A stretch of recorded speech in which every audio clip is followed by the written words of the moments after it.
बनवूया मिश्र पिठाचे झटपट सोलापुरी धपाटे। नमस्कार, मी पूनम, तुम्हा सगळ्यांचं पूनम रेसिपी मध्ये स्वागत आहे। आज आपण सोलापूर स्पेशल धपाटे बनवणार आहोत।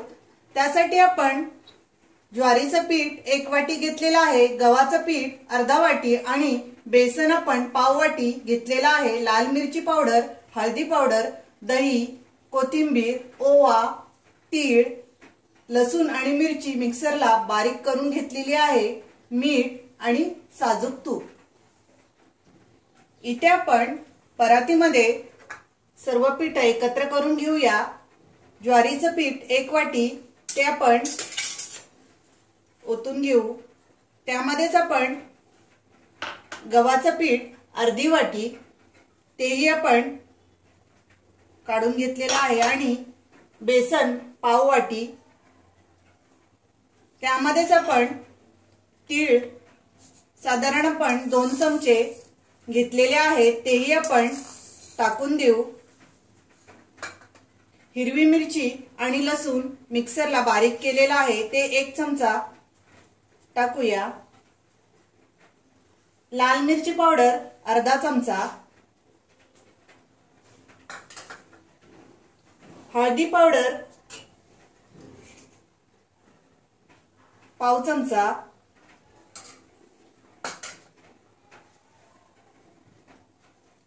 दही आपण इथे 2 चमचे टाकून घेऊ। मोठे 2 चमचे आपण आंबट दही टाकून घेतलेला आहे। त्यामध्येच आपण कोथिंबीर 1 वाटी घेतलेली आहे बारीक चिरून, ती टाकूया। चवीनुसार त्यामध्ये मीठ टाकून घेऊ। चवीनुसार मीठ टाकलेलं आहे आणि ओवा आपण अर्धा चमचा घेतलेला आहे साधारण, तो आपण हातावर क्रश करून टाकून घेऊया।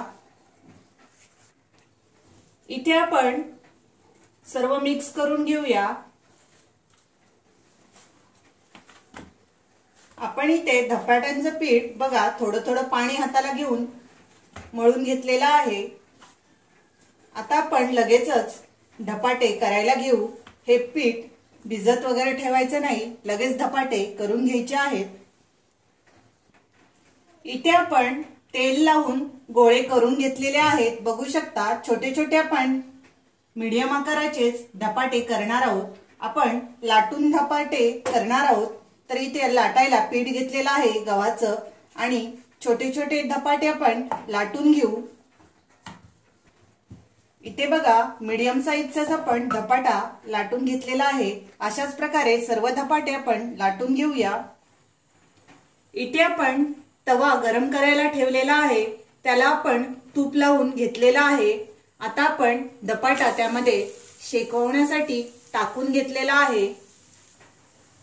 इथे आपण पलटी मारून घेऊया धपाटा। दुसऱ्या बाजूनी आपण चांगला शेकून घेऊ।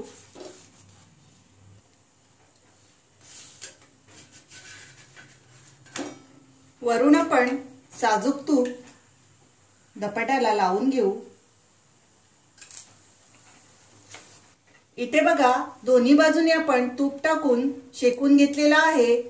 तुम्ही तेलही शेकवण्यासाठी वापरू शकता। मी ते तुपातच भाजलेला आहे। खूप छान असा धपाटा तयार झालेला आहे। आपण दुसरा धपाटा त्यामध्ये शेकवायला टाकून घेऊ। अशाच प्रकारे आपण सर्व धपाटे भाजून घेऊया।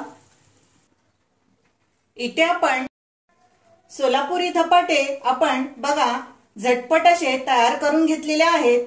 तुम्ही मुलांना टिफिनलाही झटपट असे धपाटे बनवून देऊ शकता। दह्याबरोबर खायला खूप छान असे धपाटे लागतात। तुम्हाला माझी रेसिपी आवडली असेल तर लाईक करा, शेअर करा आणि माझ्या चॅनलला सबस्क्राइब करा। Thank you.